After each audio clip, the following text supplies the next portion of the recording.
In America, the Equal Opportunity Act is in effect, but it doesn't really make a big difference, and I'm going to tell you why. So, with my current job that I hold currently, I like it. It makes me a good amount, a livable amount at the moment, and it's just an unloading job, right?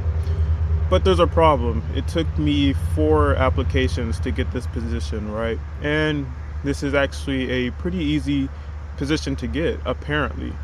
It's a come and go job. A lot of guys just can't do it and they just end up throwing in the towel and they quit within a week or two, right? And when I was applying for this job the first couple times, I was told that my experience was too low compared to a couple other guys. Um, right. Now, currently on this job, there is, well, the manager, first off, is a white man. And there's nothing wrong with that at all, but I don't think that he is very fair. And I'm going to explain why. He told me the third time that I applied. The first 2 times, I think it was just a ghost after that, and then the third time it was we kept in touch because it's a come and go job, so obviously he's gonna want a worker eventually. And on the fourth time is when I actually got my chance, and I went in there and I got the job. I locked it down, and I'm in it currently.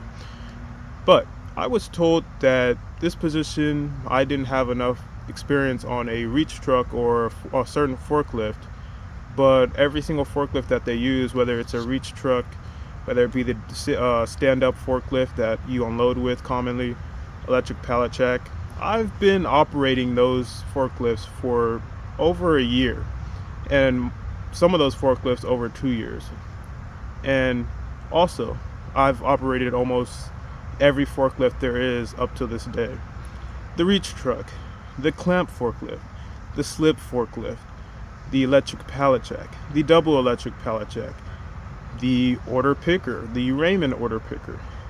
I mean, there's probably a couple more that I'm missing out on. But again, you get the gist of it. And I was told that I didn't have enough experience. But tell me why his lead there is a white guy. He's a month less older than me. So I'm a month older than the lead there currently. Basically, he's supposedly their most experienced unloader because he's been there with that specific position with 2 years, and he's their lead. Now we have another lead. He's 23, a year older than me, and he has about the same amount of warehouse experience. He said he started his first warehouse job, forklift warehouse job, in 2022. Well, that's funny. I started my first warehouse forklift job in 2022, and that guy got hired 3 months before me, and he's a lead. Now, unironically, both the leads happen to be non-white, Black. at least the one that hasn't been there for 8 years. There's a lead there for 8 years, but he just happens to be black. Let's get to the sweet part. Fast forward a month in, I get a coworker, and I like working with the guy, but the guy, he just finds the work very hard to be. He basically is around like 20 years old, and somehow, some way, he had already been in prison, had face tattoos and all of those things, but his skin color just so happens to be white. So you can be a felon, be in prison, and still get a position like that.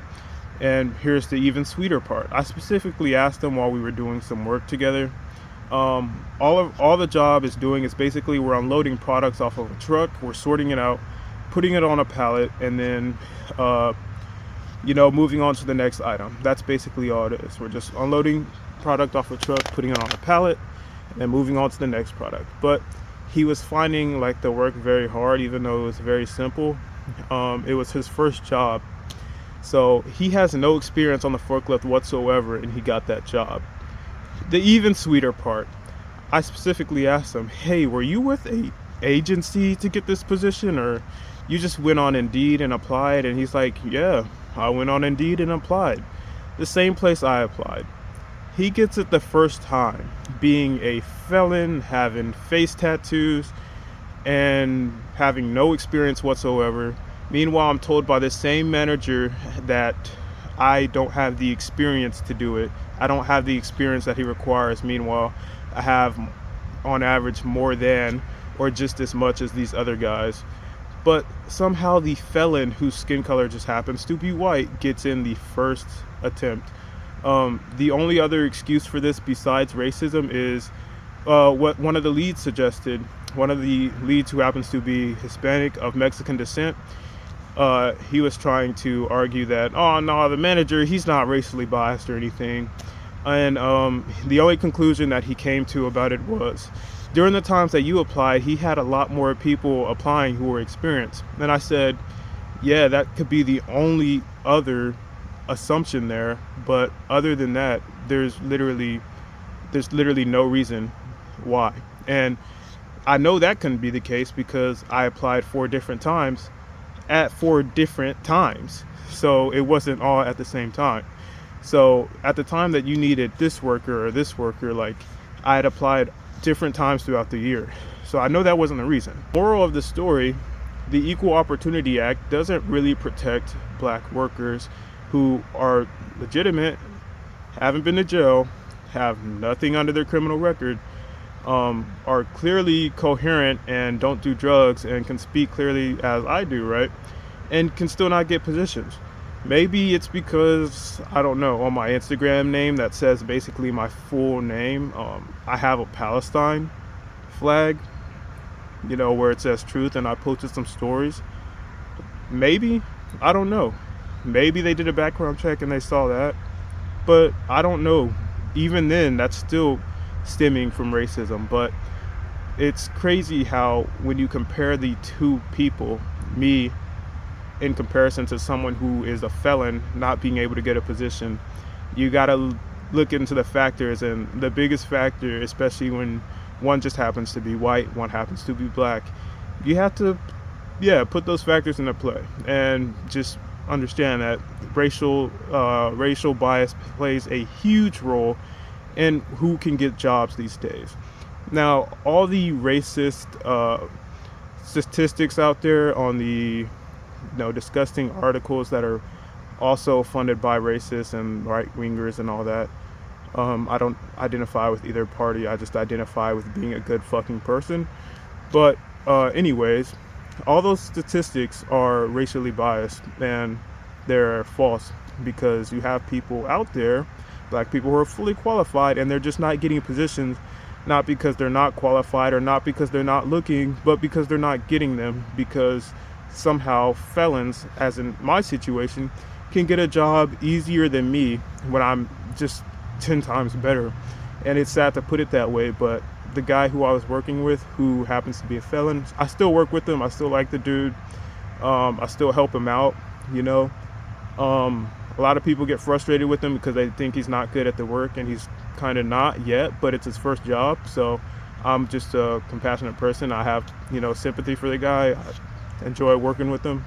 Hopefully he stays on the right path. But again, there's no excuse for management to choose someone like that on a first attempt, and I have to try 4 times to get a position. It's absolutely ridiculous, and racism plays the biggest role in that. On top of that, this guy being from the South, and also being in around his 50s and 50 to 60s, so he's an older white man. So he's lived in those times where, white people were giving the advantage in the law over black people, and that's what he grew up with. So again, in management, obviously you can get in trouble having that mindset if you are caught with it, but that's the hard part. You can't really prove someone's racist because it's just a lot of internal racism that plays a role. So the moral of this story, right? What you can get from this video is that if you know or see a black person is unemployed, don't just jump to the conclusion that because they have locks, that they talk with some sort of slang every single time, or they smoke weed or things like that, or they can't get things right, they have a criminal record. You can also jump to the conclusion that there's just a lot of racism in America that still holds black people from being where they need to be. And it's terrible, because there's good workers out here and they cannot get where they need to be because they can't find a position due to internal racism. Now, I'm not saying that's the case all the time. I'm just saying it's a case in my situation and a lot of the times. But anyways, that's just my story of dealing with internal racism within the recruiting and hiring systems when it comes to jobs in America. And hopefully with my boxing career, I just stick with that. It takes off and I won't even have to deal with any of this jumping from, different company to different company, trying to get a good wage or things of that sort. So that's just where I'm at.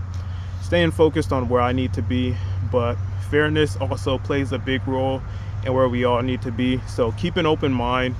Don't believe the blind statistics. That's it for this one. Leave your thoughts down below, and I'll see you in the next one.